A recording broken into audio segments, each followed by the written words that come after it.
Hello, welcome to ABC in Zambian languages. Today we are learning about domestic animals in Chinyanja. Do you know the goat, duck, or cow in Chinyanja? Come, let's learn together. Nyama zoweta. Baka, baka. Mbelele, mbelele. Galu, galu.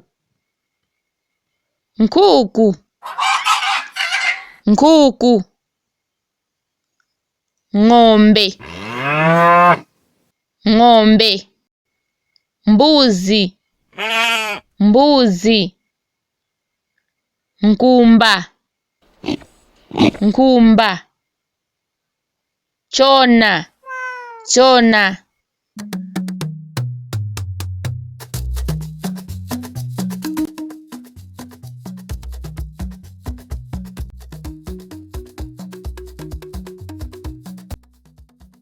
Kumuzi kwa agogo amuna, nyama iliyonse ili ndi ntchito.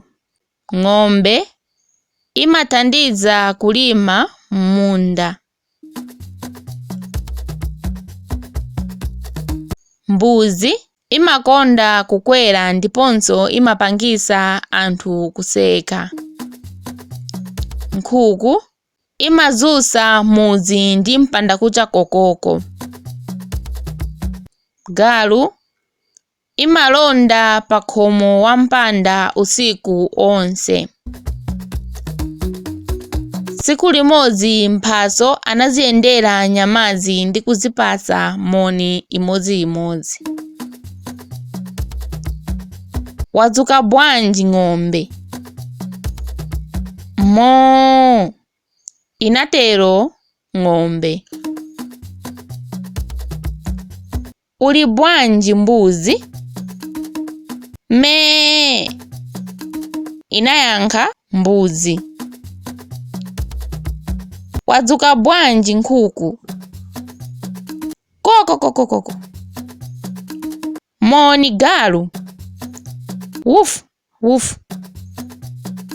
Chona anakuwa miau, miau, miau pamene adaona mphaso akubwera pafupi ndi iye. Mphaso anaseka. Nyamazi ndi zinzanga tsopano.